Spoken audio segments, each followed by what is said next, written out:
We are back and ready to kick it off for match number one of the day and match number one of three as we decide who is going to finish in first place this week and then do it all again next week, but with a slightly different format. We have BoarControl versus Felkeine here, and we see the Warlock and Demon Hunter banned out. Two of the more popular bans here, Soto. Yes, certainly were. I think Warlock was overwhelmingly our most popular ban throughout the week, certainly in Europe, not 100% sure on the other regions. Demon Hunter actually, surprisingly, not so much within Europe. I believe at least just taking into account the Swiss standings, not going into our broadcast games, it was actually only the third most banned class behind Warlock and Druid, at least in the European region. So. Yep, third, still not pretty bad out of 10 classes, but I guess it is one of the most broad classes if 100% represented, right? So it's still not doing it too bad there. But BoarControl getting to play his Tempo Demon Hunter along with his No Hands Warrior and this Highlander Rogue, which so far we've seen it kind of pull wins out the bag, and that's not throwing any shade or anything, but it's just the way the games we cast played out. But it needs to do it maybe one or two more times for BoarControl. It's certainly been pulling wins out of somewhere, yes. On Felkeine's side, Spell Druid, Zoo Warlock, No Hands Warrior. If you're unfamiliar with what No Hands Warrior is, we'll set it up once for you, just going into the broadcast. We're just naming it for now after No Hands Gamer, who kind of created the deck. It's just the general archetype name that we're giving to sort of risky skipper, Armor Smith, Battle Rage kind of deck, right? Yeah. So it's very, very explosive deck, very, very entertaining to watch. And BoarControl right on cue is going to look like he's leading out with that deck here against Felkeine. But for Felkeine, I think the big talking point, just to touch on quickly before we get into game, is that Zoo, which I think he showed is potentially a force in the metagame in the way that he played it and some of the draws that he had in his games yesterday. Yeah, definitely impressed me a lot more than I thought it would. But let's kick into this one first. BoarControl, as he said, on the top is on that No Hands Warrior, Felkeine on the bottom, on the Spell Druid. And Felkeine, just a note here for you guys, the Starfall is a one-off inclusion in his deck. So he does have one kind of, AoE removal available somewhere in the deck, and Druid does often draw most of its deck when it's having a at least reasonable level of game. Whereas on BoarControl's side, my thoughts, subtle, no Battle Rage, no win, basically looking at the top of his hand. But BoarControl's definitely not got a horrible opening hand, as Anchor can put in some kind of recovery from turn 3 onwards. Yeah, TJ was actually making an interesting point last night on the Americas broadcast, where he said that, interestingly, he feels one of the weaknesses of this kind of variation of Warrior is card draw, which sounds ridiculous to say. But actually, when you think about it, he's got a point, because there's only 2 cards in the deck that draw cards. Just because they draw 7 cards each doesn't mean that, those 2 individual cards aren't going to stay buried in your deck, and then you're going to be a little bit starved of card draw for the game. I think when you factor Anchor into that as well, I think that's when it's, the deck starts to become a little bit smoother, and you've got, Corsair Cash to kind of ramp you through as well. So since you're thinning your deck for those Battle Rage effects, I think you do draw them more often than you would in an average deck, and I think on average it's fine. But I know it's a point you kept making yesterday where you were saying, it's very feast or famine if you do or don't get the Battle Rage. Yeah, and that's the thing, that the card draw is insane, but because it, as you said, it's condensed down into a couple of cards. Most decks, look at Demon Hunter. Demon Hunter card draw is insane, because it feels like every single card they play draws a card. So that's a very different type of strong card draw. But in the meantime, Felkeine has done a bit of card draw himself, and he's sitting on a full-looking hand. But for BoarControl, everything looks just a little bit slow. Maybe he has to make some kind of play for the Inner Rage with the Mercenary soon. But again, I'll stress what I was talking about yesterday. Knowing when to go and when to sort of save and wait with this deck is one of, at least in my opinion, the great difficulties of piloting it. This is a very exciting little lineup of hand here for Felkeine. Overgrowth, right as on the turn where he plays the Overgrowth and ramps himself to 6 mana, he picks up the Kael'thas, so he does have the opportunity for an early pop-off here, but does not have the Overgrowth to support that just yet. Yeah, I mean, it's getting close, though, as you said, and I do wonder for BoarControl as well. He is looking to line up the Captain Greenskin, which is why he didn't swing with the Ankar that turn. Yep. But he does need to do it quickly, because one of the weird issues is the longer you take to use Ankar, the worse it gets, because you can draw those pirates naturally as well. Maybe less likely without using a Battle Rage right now, and he'll be fine. But it's just one of those things where if you save it and save it, and then you draw the Pirates, you want to cry a little bit. So this is a ton of damage starting to stack up here from BoarControl, which is probably going to force Felkeine to pull the trigger sooner rather than later on his Kael'thas turn. But again, still no overflow to really bring this all together. But he has so many cheap activators in hand at the moment. That's the thing. I wonder if at this point he even needs overflow, because he does have a double Ironbark, which means he can, create a taunt wall. He can remove some of the minions, like you said, with these cheap spells he has here. So maybe instead of needing to heal, he just needs to not die, and taunts do a relatively good job against this warrior, especially pre-Battle Rage. Let me be clear then. When I'm talking about like wanting overflow for your Kael'thas turn, I don't care about healing. I just want 5 more cards in my hand so I can keep doing stupid things with the Kael'thas and just make sure it's popping off as hard as possible. Right. It was just, I guess it reflection on the board state where BoarControl is quite seriously threatening lethal, with the board he's presenting right now.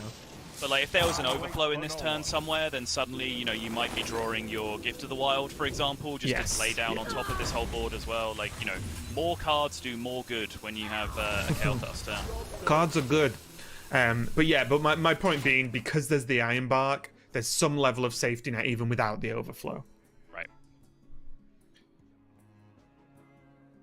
And now, a little bit tricky. Only one risky skipper. He could draw a second one, but he doesn't really have the cards to combo with it. He doesn't have any of the cheaper cards to play. He has one egg, and I guess after that, the Brute will be active if you skip at eggs, and then everything's damaged, which means the Brute just auto-zero manas, basically. Yep. So he does have stuff to do, but that is one big Kael'thas as well, so it means that he's going to soak a ton of removal in itself. It is. With the 2 procs, though, it goes down to 11, which lines up very nicely if you just wanted to ship anything into it. Doing Rampage instead changes those breakpoints a little bit differently. That's fine. Okay, yeah, you can get the Rampage to go base this way. This makes sense. Yep, sure. And this is the test, I would say now. BoarControl, fantastic turn, right? And one of the turns that the deck does fairly often, actually, the removal plus creating minions on the board. But outside of Corsair Cache, there's no way for him to really play the long game right now. Again, you're going to get bored of me, but no Battle Rage means he can't really refill his hand. Whereas Felkeine, if he can just deal with this board, Rising Winds can draw him 2 cards if he really needs, then maybe he just takes the longer, slightly slower game because BoarControl's getting a little bit starved. It's definitely going to be close, though. How on earth does he even begin to do that? Well, Crystal Power just takes away the Brute instantly anyway. Sure. And there isn't... Okay, those draws weren't good. Okay, I was expecting something a little bit better, if I'm completely honest. Like 1 out of the 2 to be something. Maybe another removal tool, a Bog Beam or something. Have you noticed the part where he's at 11, and even after the Brute's gone, there's still 9 on board? I think it's a little bit sketchy to be talking about the long game from this position. True. If he got the Bog Beam, though, he could have killed off the 3-3 along with that. But, yes, it's a little bit tight. So what's that, 9? And that is going to be lethal. Yeah. Live Wire Lance, regardless of what it pulls, it does not matter because the 2 damage is enough. And BoarControl going to take a pretty solid first game there, I will say, though, as you mentioned, if the overflow appeared any earlier, Felkeine would have had access to more of those removal tools, right? Because as you mentioned, not only would have had more health, which would have made him safer, he would have just had more cards, and the cards he was missing really was his cheaper removal tools. Yeah, cheaper removal, or just like a Gift of the Wild or a Soul of the Forest to add to that pop-off turn that he had with the Kael'thas, because then we saw Boar didn't have like the Dream risky skipper hand, so he wouldn't have been able to plow through a board that big or that layered with the Soul of the Forest. It would have been very, very different. That's the thing, and that's how close the game can get sometimes, where, as I mentioned earlier, BoarControl did a fantastic turn and set up, tons of damage, but after that turn, if there was any way that Felkeine could stabilize, the game starts to look quite bad for BoarControl because there's just not the consistency of refill in his hand, because not only did he not have Battle Rage, but if the stabilization happened, there wouldn't be a board either, so there's nothing to Battle Rage, and then that's when you're in real trouble when you have neither. But Bob did manage to get it done, gets a win with the Warrior, and I'm excited to see once the weekend is over and done with, just how this Warrior and, you know, maybe some of its splash archetypes have actually performed, you know, after all the Swiss rounds, all the weekend groups, just to see how strong it actually is, even at this, I think, early stage in that archetype's development. And it's going to be the two X-Factor decks, the two question mark decks, I guess, going up against each other here. The Highlander Rogue from BoarControl and the Zoo from Felkeine. We'll keep calling it Zoo from now, but it's a very different deck. It really is, and I'll be honest, however much looking at the deck list, I wasn't the biggest fan. Watching Felkeine play is bringing me around. You know, maybe he's just had a good couple of games that we've seen, you know, and that can happen. But I think the importance of what you just said is we'll call it Zoo, but it really doesn't play like Zoo is something that people need to understand very quickly, even before you take this deck for a spin. No, he just played his 1-drop on 1. It's fine. It's Zoo. Don't worry about it. Okay. Yeah. Now, Backstab, Eviscerate, Overconfident Orc, plenty of anti-aggressive options, but again, it's not the paint-by-numbers anti-aggro approach you always need versus this Warlock deck, is it? You can't just be like, oh, well, if I play a taunt and remove a minion or so, I'm safe. Well, no, because you can be Magic Carpet with a couple of minions that hit extremely hard, and then you are very unsafe. So, although BoarControl's opening hand looks okay, it doesn't really tell the full story for me. Curious with Magic Carpet in mind, whether Boar might consider just trading into this straight up with the 1/2 and the dagger, and just preserving Backstab Eviscerate in his hand. Because if you have Backstab Eviscerate in your hand, you always have the answer to like an unbuffed Magic Carpet, right? You always have that option. And so I wonder how much this 1/2 is worth on board versus having that option in your hand. It's really tough, isn't it? Because although that is completely true, the fear factor of, well, if a Scrap Imp comes down first, then the Backstab Evis doesn't deal with the carpet. Sure. But maybe that becomes late enough to, again, change the sort of equation, if that makes sense. Because the Scrap Imp has to hit the board, 2 turns have to happen, and then a buffed minion, you know, buffed Magic Carpet comes down. So, we can see what happens now. BoarControl used the Backstab, it kept the Pharaoh Cat. Now the carpet's down, and questions are going to be asked. Maybe it was worth keeping. Yeah, I guess the good news for Boar here is that Felkeine just kind of has to suicide a minion into the Overconfident Orc, just so it doesn't really have the power on board to contest the carpet.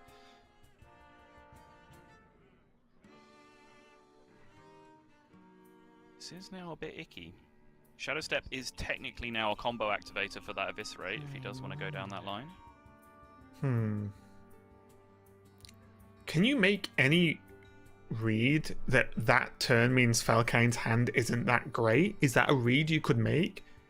Because it wasn't the most mind-blowing turn in the world, was it, from Felkeine? It's not a bad turn, but I've seen a lot better. And I'm wondering if BoarControl can ever, like, step the cat and play Miscreant. And then have Cat Lecky. I know I'm being a bit nutty, but I'm just wondering if that's ever a consideration. Oh, wow, okay. Maybe even do it this way instead. But he is going to go for the Eviscerate. Okay. Yeah, you have to respect it. It's a freaking Magic Carpet. Like, it's the card that makes the deck work a lot of the time. Like, I think just killing it makes sense. Okay. And that's and then where... keeping it in hand, yes. I like keeping it in hand here from Boar, because he still needs a combo activator for the following turn as well. And I guess that was my question, right? It's the card that makes the deck work, so I 100% understand the priority kill target effect that BoarControl just executed there. But I wondered if that's the case, then would Felkeine just play it out and like just run a 3-1 in, and that's the turn? So yeah. Oh, I think it's fair. I think you do still play it on curve in this deck quite a lot. Okay. If you can play it into a board where it's like, well, you know, my opponent needs like a couple of cards to deal with this, then it's worth the risk a lot of the time. Okay. So I guess that's going back to your original question of like, can you develop a read from BoarControl side? And I would say not really. I think that's fairly standard play from Felkeine, to be honest. Yeah, and I'll 100% confess, this Warlock list is definitely one I need to brush up on a bit more. Maybe I didn't give enough credit this past week leading up to it, but it seems to be doing some work for Felkeine. But BoarControl does have that Overconfident Orc back on the board, and because it is now full health, is again a 3/6 until it gets poked by the Argent Squire potentially. Yeah, and crucially you saw why he chose to hold on to it for the turn there, just using it as the immediate activator for the evil miscreant, and apparently that play was enough for Felkeine to tap out and say, all right, sir, ring the bell, I give up.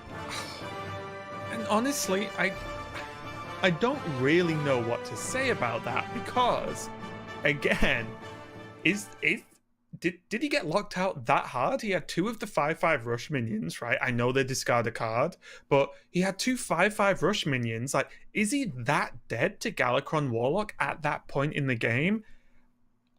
I don't think I would have conceded, but I'm not sat there, right? What do you think? We saw an early concede from Felkeine yesterday, right? Which I was 100% agreeing with. Like, you are dead this game. I think that one for sure. Like, he had chances. We will certainly keep an eye on that as Grandmasters develops and see whether that is a persistent habit from Felkeine. But I'm sure he doesn't concede that many games, because he seems to win the vast majority of his games based on what I've been seeing from him so far.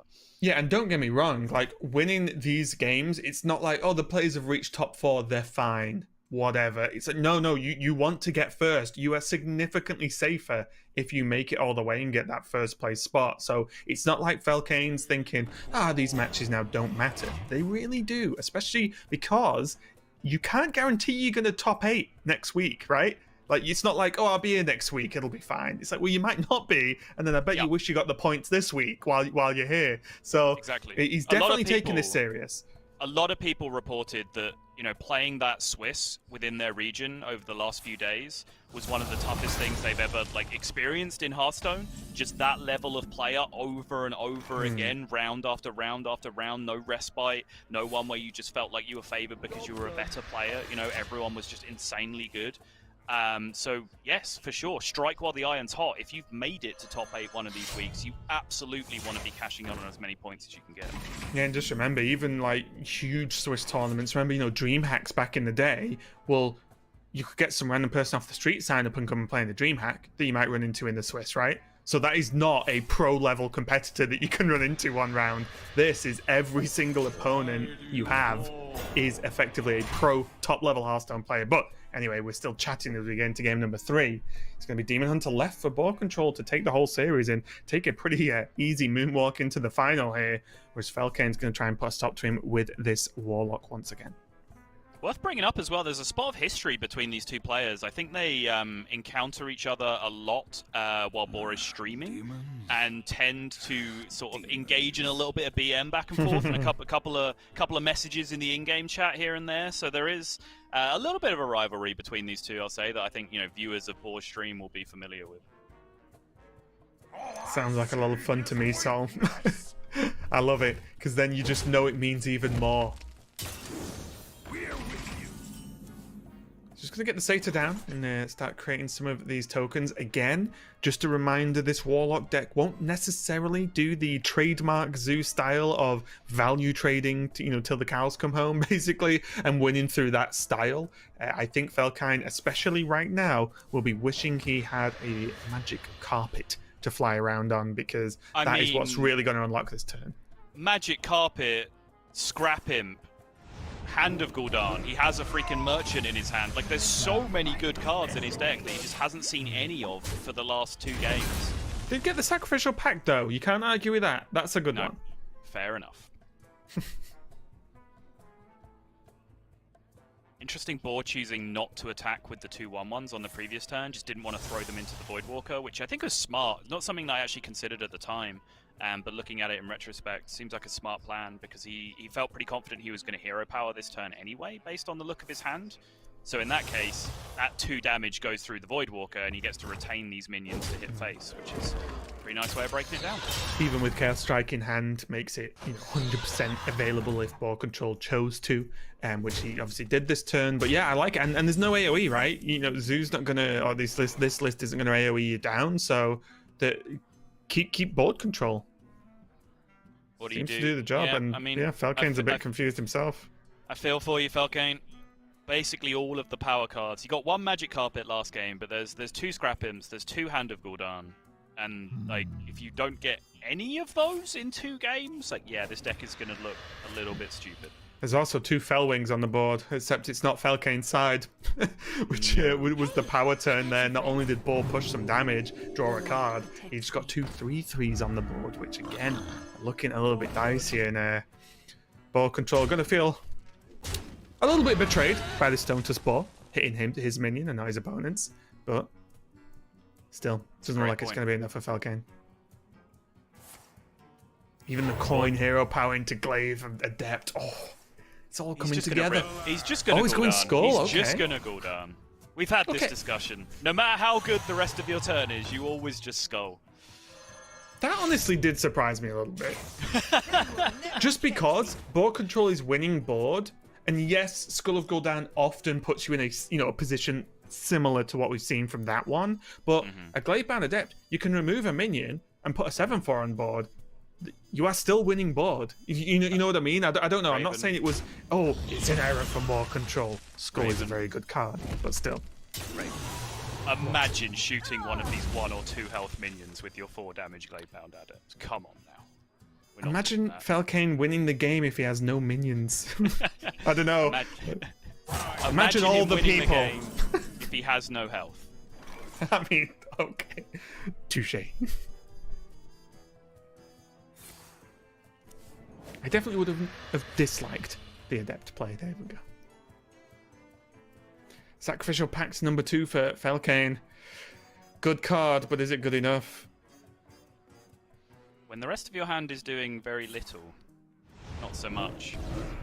Might have to see Matriarch discarding Matriarch here. Oh, sorry, Matron, I should say.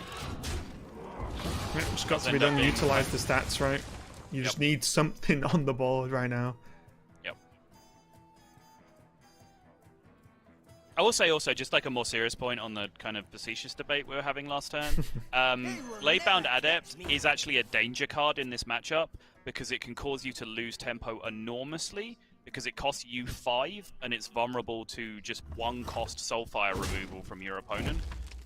So quite often you will look for better options before you Glaive-bound Adept a lot of the time in this matchup. Yeah, I can see that 100%. I think now Felkeine just... What's he supposed to do? I think he's pulled exactly the same face at every card he's drawn for the last 2 games. I was going to say, this whole series. Yeah. There's Kane. Okay, that is officially now past the halfway point in his deck, and he did not find a single Carpet, a single Hand of Gul'dan, and a single Scrapping. That's just unlucky. That is a little bit unfortunate, yes.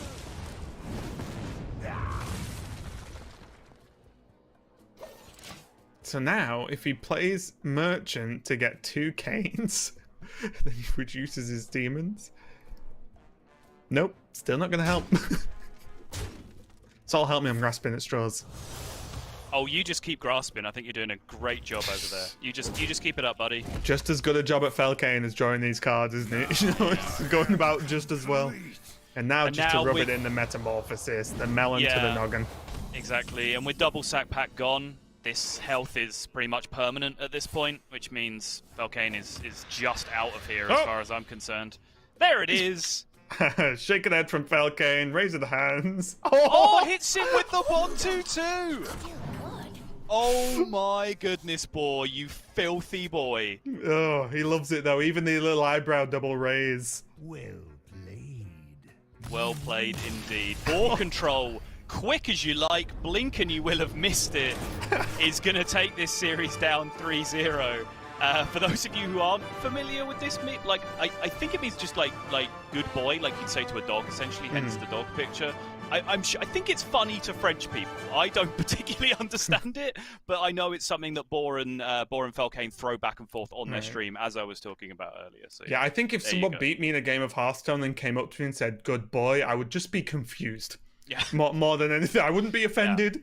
I wouldn't really laugh. I'd just be confused at that point. But honestly, you might have blinked and missed it, but BoarControl taking that series and taking a spot in the finals like lightning, honestly. But I do feel a bit sorry for Felkeine. We built up the Warlock a little bit. His matches, yesterday looked 100 times better than all of them combined today did, because it did not really go his way at all, especially with that Warlock deck. It can do better, but again, maybe it needs to be built in a different fashion. Maybe this whiffs more than it, we think it does. Maybe it doesn't. Who knows? But that's what happens when, you are missing some of those key cards, however unfortunate it may have been. But as you can see there, BoarControl is going to be in the finals. It's going to happen a little bit later on. But before we do that, we do have to work out who's going to face him out of Silvername and Zim.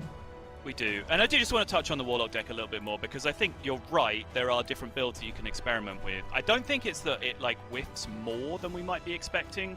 Like, you can just run the maths and know how much it's going to whiff, right? Like, that's a consistent thing that you can calculate. The problem is when it whiffs, your cards are trash, whereas you can build it in different ways where like you're using lackey generators instead. So therefore, if your deck whiffs, you're then at least using lackeys. They're like playable cards that do things, so maybe that's like a contingency plan that you need in that position, and we'll have to look at those different builds. But I'm personally still a huge fan of that deck because I think it's massively entertaining. Yeah, I mean, I've even seen versions of the list that, instead run some of the, the egg and the self-destruction cards, which means, worst case, an egg that's not buffed, well, it's still an egg that you can destroy and get something from, whereas a Stone Tusk Boar that isn't buffed is significantly rubbish, on its own, just as an isolated minion. But who knows? We'll see that develop as time goes on. But pretty exciting here, Silvername versus Zim, as we get into this one. But